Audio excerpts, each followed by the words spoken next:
नमस्कार। आज मैं आपके समक्ष श्रीमद् भागवत गीता का सार और उसका माहात्म्य प्रस्तुत कर रहा हूँ। और श्रीमद् भागवत गीता को 18 अध्यायों में बांटा गया है। मैं आपको उनके नाम बता रहा हूँ एक एक करके। ये जो अध्याय है मैंने बहुत विस्तार से लिखा है और इसमें कुछ कथाओं का समावेश भी है। जैसे कि एक कथा है भगवान विष्णु और माता भगवती लक्ष्मी के बारे में। दूसरी कहानी है वो भगवान शिव और माता पार्वती के बारे में है।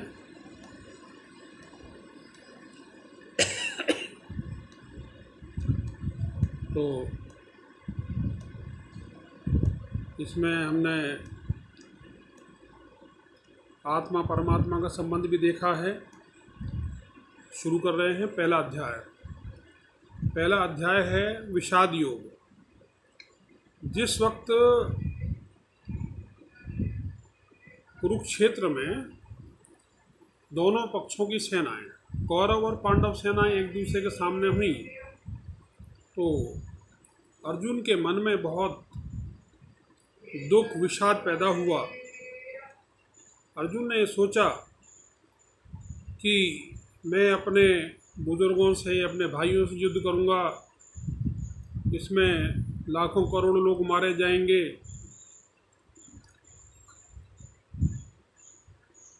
और उन्होंने युद्ध भूमि से हटने का प्रयास किया। यहाँ पर भगवान श्री कृष्ण भागवत गीता का उपदेश देते हैं। मैं ये स्पष्ट कर दूं, हम भगवान श्री कृष्ण को परमपिता परब्रह्म परमेश्वर का अवतार मानते हैं।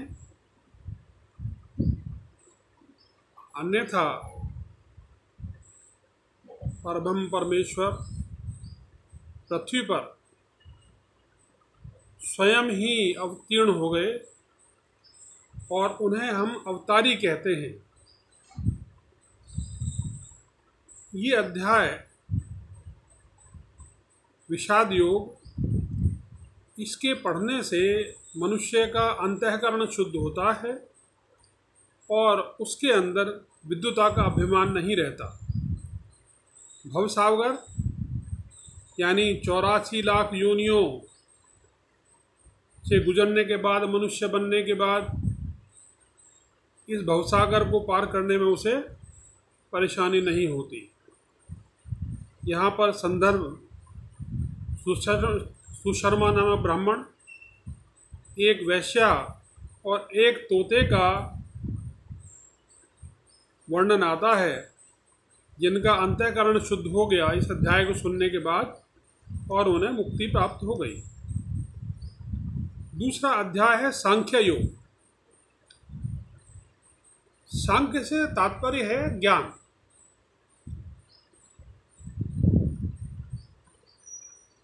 मोक्ष के 3 साधन बताए गए हैं, कर्मयोग, ज्ञान योग और भक्ति योग। इनमें सर्वश्रेष्ठ भक्ति योग है। तो यहाँ इस अध्याय के बारे में एक ब्राह्मण, जिनका मैंने भी जिक्र किया, सुशर्मा, इन्होंने एक अतिथि को ये अध्याय शिलाखंड पर लिख कर दिया और उनके देखते देखते ही वो अतिथि अंतर्ध्यान हो गए। तीसरा अध्याय है कर्मयोग के बारे में। जो व्यक्ति कर्म में विश्वास रखता है, मेहनत ईमानदारी में विश्वास करता है, वो भूत प्रेत योनि में नहीं जाता।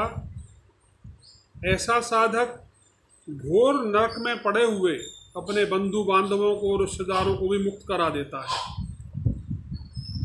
यहाँ जो वर्णन आया है वो है कौशिक वंश में उत्पन्न जड़ नाम के ब्राह्मण का, जिनका पुत्र इस अध्याय का ज्ञान प्राप्त करके सुनने के पश्चात प्रेत योनि से मुक्त हो गया।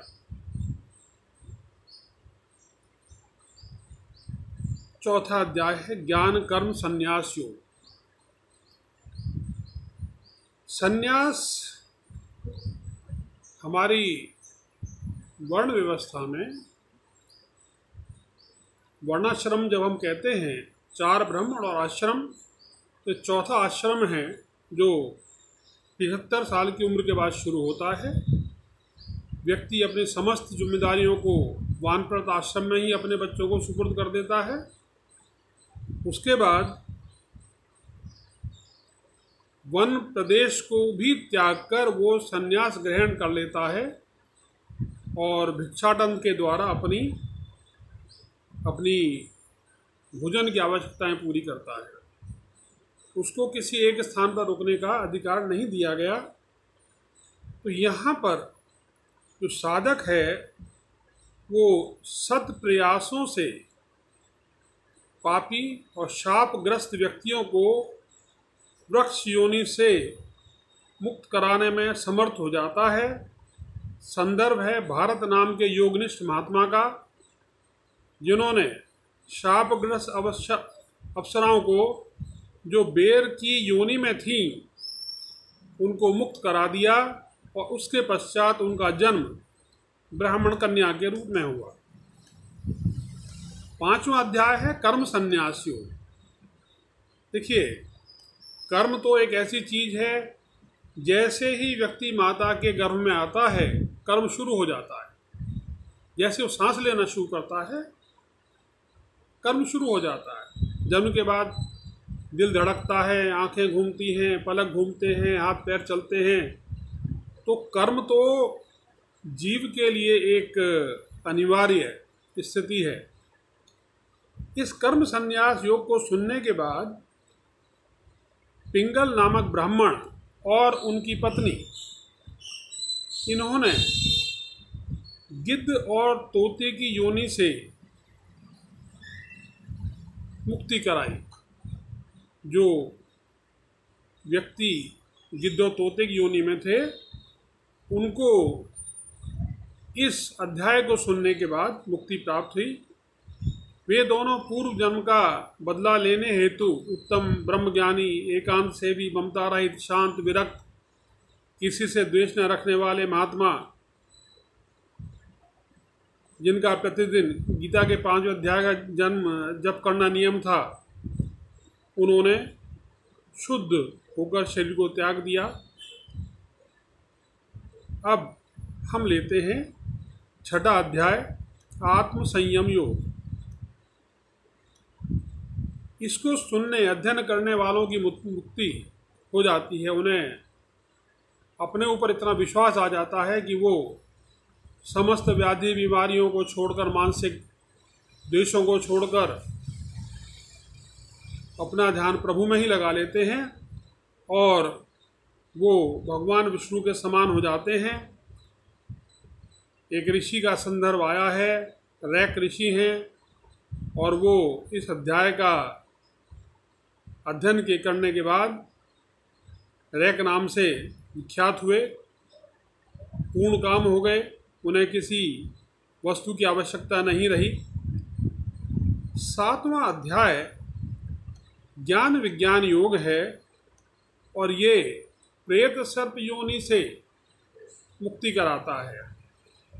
श्रवणकर्ता मोक्ष की प्राप्ति करते हैं और इसके श्रवण मात्र से ही बहुत सारे पापों का नाश हो जाता है। पाटलिपुत्र के शंकुकर्ण नामक ब्राह्मण ने वैश्यव्रती द्वारा बहुत धन कमाया, मगर कभी पितरों का तर्पण, देवताओं की पूजा नहीं की। मरने के बाद वो प्रेत सर्प योनि में पड़ा और अपने घर के सामने ही दफनाए गए धन की रखवाली करने लगा। उसके पुत्रों को स्वप्न में घर के सामने दबा धन दिखाई दिया तो उन्होंने उसे निकालने की कोशिश की। उन्हें वो सर्प दिखाई दिया जो उनका पिता था। सर्प ने कहा कि अगर तुम गीता के 7वें अध्याय का पाठ मुझे करके सुनाओगे तो मेरी मुक्ति हो जाएगी। तो ऐसा माना जाता है कि इस अध्याय को पढ़ने से, सुनने से मनुष्य मुक्त हो जाता है और उसे तीर्थ, दान, तप और यज्ञ का भी फल प्राप्त होता है। 8वां अध्याय है अक्षर ब्रह्म योग। इसका पाठ, इसका अध्ययन, इसका श्रवण मनुष्य को बहुत सुख देता है, मोक्ष की प्राप्ति कराता है और वो अपने वंशजों को भी नरकों से मुक्त कराने में समर्थ हो जाता है। भाव शर्मा नामक ब्राह्मण ने एक वैश्या को अपनी पत्नी बनाकर रखा, मांस खाया, मदिरा पी, शराब पी, साधुओं का धन चुराया, पराई स्त्री के साथ व्यभिचार किया और मरने के बाद वो ताड़ का पेड़ बना और उसकी छाया में 2 ब्रह्म राक्षस आकर बैठे जो पूर्व जन्म में वेद वेदांग समस्त शास्त्रों के ज्ञाता थे। उनके संभाषण से ब्राह्मण को ताड़ वृक्ष के रूप में ज्ञान प्राप्त हुआ और उनकी मुक्ति हो गई। 9वां अध्याय है राज विद्या गुह योग। पशु योनि, शाप से मुक्ति, परम गति की प्राप्ति होती है। नर्मदा के तट पर महिष्मती नगरी में वेद वेदांगों से ज्ञाता माधव नामक ब्राह्मण ने बलि के हेतु बकरा मंगवाया तो उसने बताया कि वो पूर्व जन्म में वेद विद्या प्रवीण भगवती का भक्त था और बलि के बकरी की माँ के शाप के कारण बकरा बन गया। अब आप सोचिए, हमारे समाज में लोग रोजाना कभी बकरे की बलि देते हैं, कभी भैंसे की बलि देते हैं, कभी सूअर को काटते हैं, कभी मुर्गे काटते हैं। आप स्वतः सोच लीजिए इनकी क्या गति होगी। मेरा मतलब दुर्गति से है। नरक तो मिलेगा ही मिलेगा, उसके बाद इन्हें निम्न योनियों में, तिर्यक योनियों में जन्म मिलेगा। तो कुरुक्षेत्र में चंद्र शर्मा नामक ब्राह्मण के द्वारा 9वें पाठ का श्रवण करने पर भयंकर पाप और निंदा रूपी चांडालों से योनि से उन्हें मुक्ति मिली। वो बकरे की योनि से मुक्त हुए और उन्हें परम गति प्राप्त हुई। मैं यहाँ एक बात कहना चाहूँगा, कई बार हम देखते हैं कि कोई बहुत घोर पापी व्यक्ति भी मात्र एक क्षण में मुक्ति प्राप्त कर लेता, मोक्ष प्राप्त कर लेता है। सोचने की बात है। और सोचने की बात क्या है इसमें? उसके पूर्व जन्म के संस्कार, पूर्व जन्म के कर्म जो हैं वो उसी क्षण पूरे हुए और वो मुक्त हो गया। 10वां अध्याय है विभूति योग। यहाँ पर हम देखते हैं कि ब्रह्मा जी के हंस का काला रंग, पक्षी योनि से मुक्ति के उपरांत ब्राह्मण कुल में जन्म, भगवान विष्णु का शंख, चक्र और गदा, उसके निरंतर दर्शन, भगवान शिव का पीछे पीछे उसका हाथ पकड़ कर चलना, इस जन्म में शराबी ब्रह्म ब्राह्मणों की उसकी दृष्टि पड़ने मात्र से ही मुक्ति हो गई। एक कमलिनी थी, उसे पूर्व में ब्राह्मणी, मैना, अप्सरा के रूप में जाना जाता था। वो लता की योनि में भी पड़ी और उसके साथ साथ 60,000 भवनों को भी स्वर्ग की प्राप्ति हुई। ये महात्म्य है 10वें अध्याय का, विभूति योग का। 11वां अध्याय है विश्व रूप दर्शन। वो बहुत सौभाग्यशाली होते हैं जिन्हें भगवान का विश्व रूप देखने को मिलता है, यथा अर्जुन। परंतु कुछ लोग अपनी मनी दूषित मनोवृत्तियों की वजह से भी परमात्मा का साक्षात करने के बावजूद भी मुक्त नहीं हो पाते। देखिए, दुर्योधन ने देखा, द्रोणाचार्य भी थे, भीष्म पिता में भी थे, अर्जुन भी थे, कर्ण भी था, दुशासन भी था और बहुत लोग थे।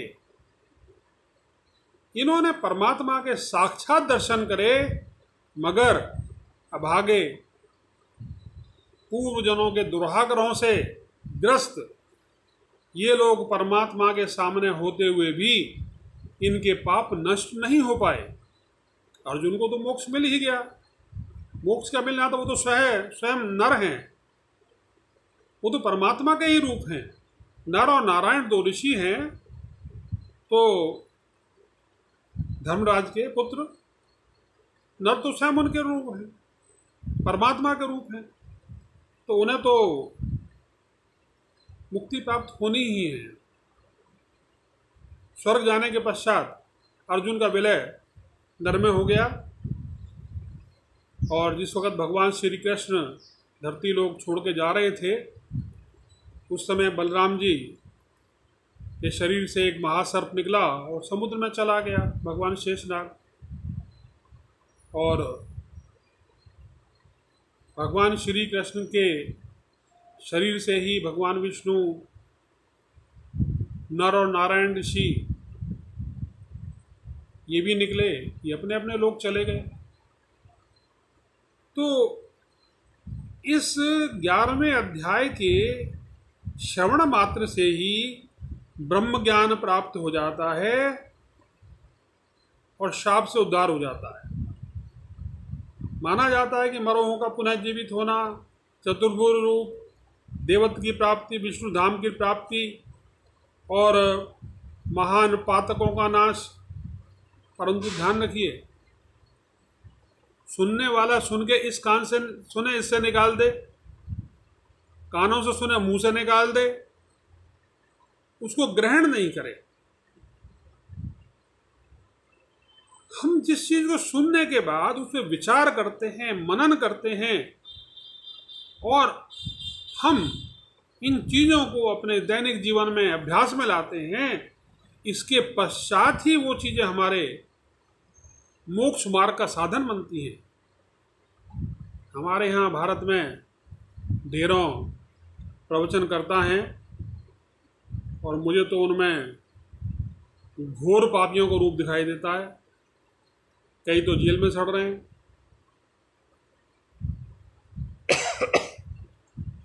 12वां अध्याय है भक्ति योग। मैं तो हालांकि मैं भक्ति मार्ग को सर्वश्रेष्ठ मानता हूँ, परंतु मेरा व्यक्तिगत रूप से मानना है कि हम कर्म करते हुए भी ज्ञान प्राप्त करें, ज्ञान प्राप्त करें, हमारा बुद्धि विवेक जागृत हो। बुद्धि विवेक जागृत हो, हम किसी चीज को पढ़ने के बाद सुनने में मनन करें उसका।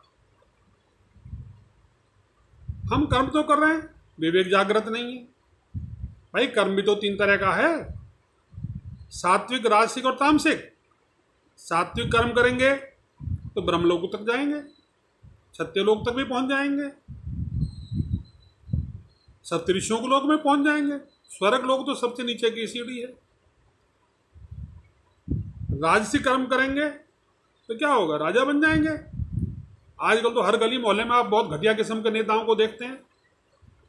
हमारी RW में भी लोग ऐसे लड़ते हैं कुत्ते बिल्ली की तरह से, छोटे सेक्रेटरी बनने के लिए, प्रेसिडेंट बनने के लिए, कि उनका कहना क्या,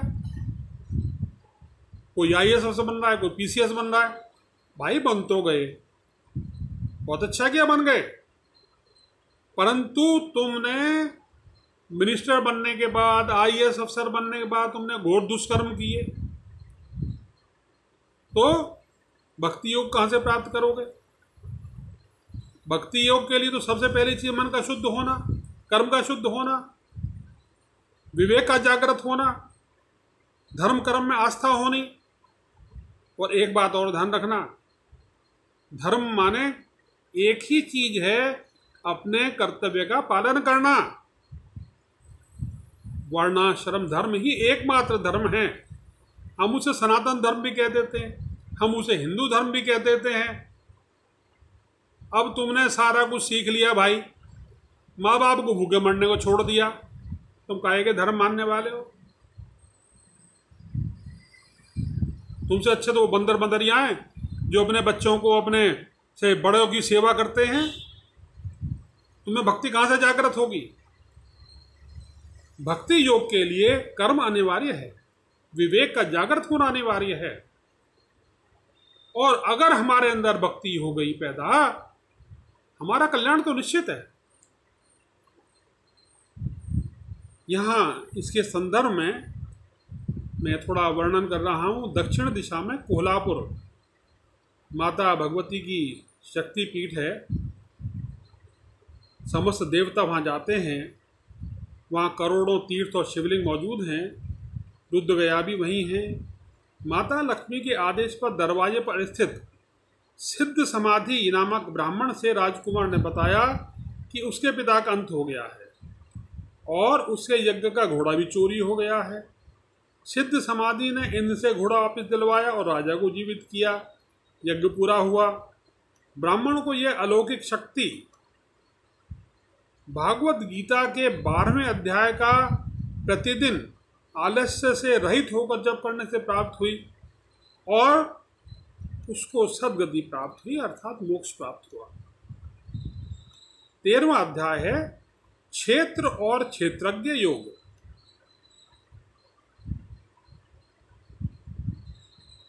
क्षेत्र तो शरीर है, क्षेत्रज्ञ आत्मा है।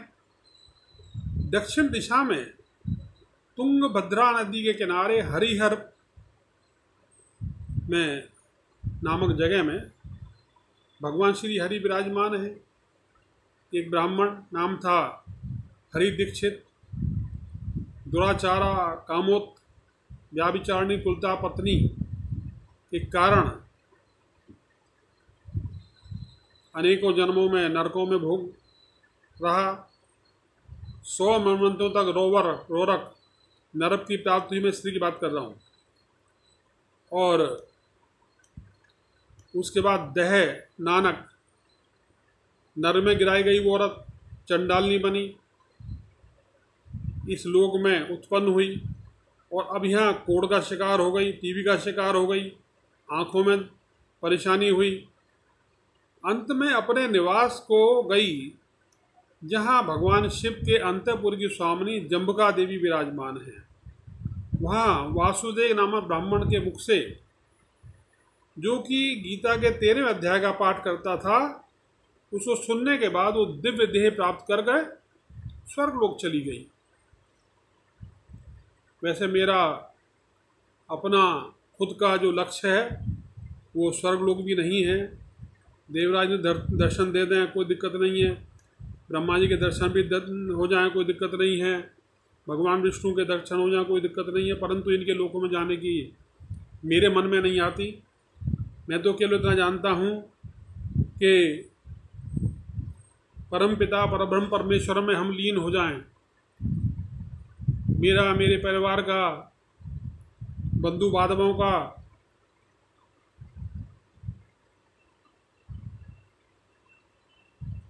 सहजन आत्मजनों का, बड़े बूढ़े बुजुर्गों का, पितरों का, ऋषि मुनियों का उद्धार हो जाए और हम सब परम पिता परमेश्वर में लीन हो जाए, हमें फिर पुनर्जन्म प्राप्त ना हो। मेरी तो मोक्ष की भिक्षा नहीं है। इतना है कि परमात्मा जन्म दे, कितने ही दे, मगर अपनी भक्ति से महरूम ना करे। परमात्मा की हमें भक्ति मिल जाए और हम अपने दैनिक जीवन कर्म करते हुए आगे बढ़ते चले आएं। तो 14वें अध्याय में गुणत्रय विभाग योग है। सिंगल द्वीप में विक्रम बैताल नामक राजा की कुतिया और उसका पीछा किया गया खरगोश वत्स मुनि के आश्रम में पहुँचे और वहाँ 14वें पाठ के प्रभाव से दिव्य देह धारण करके उन्होंने स्वर्ग को प्रस्थान किया। ये खरगोश पूर्व जन्म में महाराष्ट्र में प्रत्युदक नगर में कपटी ब्राह्मणों में, मनुष्यों में अग्रगण्य नाम का ब्राह्मण था और कुतिया उसकी पत्नी थी जिसका नाम था विलोभना, वो भी स्वेच्छाचारिणी थी। व्यभिचारिणी थी और उसको ब्राह्मण ने क्रोध में मार डाला था। 5वां अध्याय आता है पुरुषोत्तम योग। पुरुषोत्तम आप जानते ही हैं, मनुष्यों में पुरुषोत्तम कौन है? भगवान श्री राम। सर्वगुण संपन्न तो एक ही हैं, परमात्मा के अवतार भगवान श्री राम, भगवान विष्णु के अवतार भगवान श्री राम। एक छोटी सी कहानी है। गौण देश में कृपाण नरसिंह नामक राजा अपनी तलवार की तेज धार से देवताओं को परास्त कर देता था। उसके सेनापति ने राजा और राजकुमारों को मारकर स्वयं राजा बनने की इच्छा की। वह पापात्मा इस विचार के आने के बाद ही उसे हैजा हो गया और वो मर गया। फिर वो घोड़ा बन के पैदा हुआ। उसमें उच्चे श्रवा नाम के अश्व, देवराज इंद्र का घोड़ा, के गुण थे। पैदा हुआ। एक बनिए ने उसे खरीदकर राजा को मुंहमांगी कीमत पर बेच दिया। एक दिन राजा उस घोड़े पर सवार होकर जंगल में गया और भूख प्यास से व्याकुल होकर पानी की खोज करने लगा। उसी समय एक पत्ता उड़कर उसके पास आया, राजा के पास। राजा ने उस पर लिखे को पढ़ा तो घोड़ा तुरंत गिर पड़ा और स्वर्ग को चला गया। राजा ने वहाँ एक आश्रम देखा जिसमें विष्णु शर्मा नामक त्रिकालदर्शी मंत्रवेता और महापुरुषों में श्रेष्ठ एक ब्राह्मण विद्वान थे। उन्होंने राजा को बताया, ये कोई और नहीं, तुम्हारा खुद का सेनापति था और मैंने भी जो बताया उस पाप के कारण वो घोड़ा बना। परंतु गीता के पत्ते पर 15 अध्याय जो था, 15वां अध्याय, उसके आधे श्लोक को सुनने मात्र से ही उसका उद्धार हो गया। विशुद्ध चित्त होता है, मन विचार शुद्ध होते हैं अगर हम इस अध्याय का पाठ करते हैं। 16वां अध्याय है देवासुर संपद विभाग योग। इसके बारे में जो कथा है, गुजरात के सौराष्ट्र नामक नगर में खड़गवाहू नामक राजा के यहाँ एक मदमस्त हाथी था। उसके उत्पात से सभी परेशान रहते थे। एक ब्राह्मण ने, जो गीता का 16वां अध्याय का पाठ कर रहे थे, उसके सामने आए और इस पाठ के माध्यम से इन सबको परम गति प्राप्त हुई। राजा भी, राजकुमार भी। 7वां अध्याय है श्रद्धा त्रय विभाग योग। इसके मुख्य अंग है निष्ठा, आहार और यज्ञ। एक कहानी सुना रहा हूँ। राजा था खड़गबाहू, उसका नौकर था दुशासन, और अपनी खोटी बुद्धि के प्रभाव से वो राजकुमारों के साथ धन की बाजी लगाकर मदमस्त हाथी पर चढ़ा। हाथी ने क्रोध में आकर उसे उठाकर फेंक दिया, मर के वो भी हाथी बन गया और सिंगल द्वीप में मालव नामक राजा के यहाँ बेच दिया गया। उस हाथी को बुखार आया तो राजा स्वयं उसके पास आया उसको देखने के लिए। राजा को देखते ही वो अपने सारे दुख दर्द भूल गया और उसने आश्चर्य में डालने वाली वाणी में कहा, संपूर्ण शास्त्रों को जानने वाले राजा, राजनीति के बिल भंडार, शत्रुमर्दन, भगवान विष्णु के परम भक्त आराधक, मुझे औषधि से, दवाई से कोई फ़ायदा नहीं होगा। जब और दाल से भी मुझे कुछ फ़ायदा होने वाला नहीं है। आप मुझे बस गीता के 17वें अध्याय का पाठ करके सुना दें। नतीजा आप जानते हैं, राजा ने पाठ किया तो वो दिव्य विमान पर आरूढ़ होकर स्वर्गलोक चला गया, उसकी मुक्ति हो गई। अब ये आता है 18वां अध्याय। मैंने भागवत गीता की जो ये समीक्षा करी है जो लिखा है, मुझे इसको लिखने में 2 साल लग गए। ये हिंदी और इंग्लिश में और संस्कृत में है। मैंने इसके लिए 5 अलग अलग भाष्यों का सहारा लिया है। अब मैं जब 9वीं क्लास में था तभी मेरे पिताजी ने मुझे भागवत गीता ला के दी थी। उसके बाद मेरे लड़के ने, प्रशांत भारद्वाज ने, मुझे गीता प्रेस गोरखपुर का भाष्य ला के दिया। वो मुझे बहुत अच्छा लगा। बहुत विस्तार में है वो। मैंने उसका अध्ययन किया, अध्ययन तो कर लिया, परंतु अध्ययन करने के बाद भी अगर चीज़ समझ में नहीं आए, बुद्धि में ना बैठे, तो उसका कोई फायदा नहीं है। मैंने लिखना शुरू किया 98वें अध्याय से, मोक्ष संन्यास योग। मुझे महज इस एक अध्याय को पूरा करने में पूरा 1.5 महीना लगा। एक श्लोक कई घंटे ले जाता था, पर ईश्वर की कृपा है कि मेरे को ये समझ में आ गया। हालांकि मैं अपना व्यवहार तो नहीं बदल पाया, पूर्व जन्मों का जो प्रभाव है मेरे ऊपर, पर इतना मुझे पता पड़ गया कि अगर मेरा विवेक जागृत हो जाता है तो मैं ये मूल काम, क्रोध, मोद, लभ, मद में इन सबको विजय प्राप्त कर लूँगा। और मुझे लग रहा है कि इसका असर मेरे ऊपर हो रहा है। भागवत गीता में तो इसके महात्म्य में तो यही बताया गया है कि इसके श्रवण मात्र से लोग भगवान विष्णु का सायुज्य प्राप्त कर लेते हैं, वैकुंठ लोक को चले जाते हैं। तो मैं इसमें ये मानता हूँ कि उससे पहले भी उनके जो कर्म हैं वो बहुत अच्छे और बहुत श्रेष्ठ रहे होंगे। अन्यथा 18वां अध्याय तुमने पढ़ लिया और सुन लिया और तुम स्वर्ग पहुँच गए, ये असंभव है। मैं ये भी मानता हूँ कि मनुष्य के कर्म कभी नष्ट नहीं होते। गुरुदेव सांदीपन्य, उनका बेटा हो गया, वो तो दक्षिणा में कुछ मांगते नहीं भगवान से, बलराम जी से। उनकी पत्नी ने भगवान श्री कृष्ण से कहा, तुम मेरा लड़का ढूंढ के ला दो, और भगवान श्री कृष्ण ने ला दिया। उसके पश्चात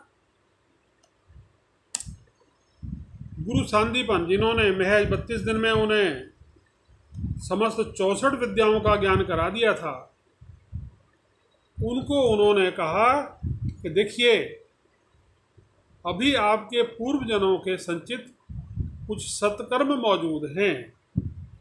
जब तक आपके कर्मों का जोड़ घटा बराबर 0 नहीं हो जाता, आप मुक्ति नहीं पा सकते।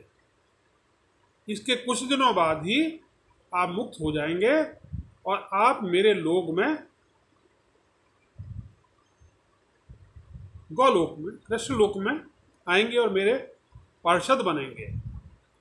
तो अब मैं वर्तमान समय की बात करता हूँ।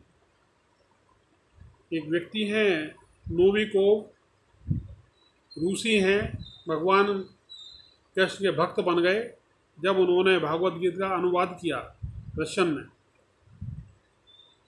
283 बुद्धिमान व्यक्तियों ने अब तक भागवत गीता का अनुवाद किया है विभिन्न भाषाओं में। इनमें 58 बंगाली, 44 अंग्रेजी, 12 जर्मन, 4 रूसी, 4 फ्रेंच, 13 स्पेनिश, 5 अरबी, 3 उर्दू। परंतु ये सत्य है कि दुनिया में शायद एक ही ग्रंथ ऐसा है, श्रीमद् भागवत गीता, जिसका अनुवाद दुनिया की लगभग हर भाषा में हो चुका है। जिन लोगों ने इसको पढ़ा और समझा वो हिंदू धर्म के अनुयायी हो गए। भाई, हम तो पैदा ही हिंदू घर में हुए हैं। हम तो जन्म से ही ब्राह्मण है, कहने को ब्राह्मण, मात्र ब्राह्मण, क्योंकि हमारे परदादा जमींदार थे, हमारे दादा मातृ कृषक रह गए, हमारे पिताजी सरकारी कर्मचारी बने और मैं एक शिक्षक बन गया। इंजीनियर बनना चाहता था, दाखिला भी हुआ, पिताजी बुला नहीं पाए आर्थिक तंगी की वजह से। अब मुझे 2011 में पता पड़ा कि मेरा जन्म तो इसी कार्य के लिए हुआ है, प्रमाण भी मिल गया। इससे पहले 1976 में एक दक्षिण भारतीय पंडित ने भी भविष्यवाणी की थी और उन्होंने 2 भविष्यवाणी की थी, वो दोनों भविष्यवाणी सत्य सिद्ध हो गई। तो मुझे कोई अफसोस नहीं कि मैं इंजीनियर नहीं बन पाया, पर इस बात की खुशी ज़रूर है मैं एक टीचर बना। मेरे स्टूडेंट्स, मेरे बच्चे जहाँ भी कहीं हों, सुन रहे हों, देख रहे हों, मैं उनकी उन्नति की कामना करता हूँ। और आपसे ये कह के विदा लेता हूँ कि फिर मिलेंगे। मैं कुछ काल पश्चात भागवत गीता के समस्त अध्यायों को एक एक श्लोक की विस्तार से व्याख्या करते हुए प्रस्तुत करूँगा। आपको अच्छा लगेगा, क्योंकि मैं तो कलयुगी ब्राह्मण हूँ, कलयुग में पैदा हुआ हूँ, तो कलयुग की ही बातें समझाऊंगा आपको। परंतु ये निश्चित है, यदि आप समझ गए तो आपका कल्याण उद्धार तो होगा ही। और प्रभु से कामना है कि जब आपका कल्याण और उद्धार हो जाए तो उसके साथ मेरा भी उद्धार हो जाए, मेरा भी कल्याण हो जाए। सुनने के लिए धन्यवाद। नमस्ते, फिर मिलेंगे।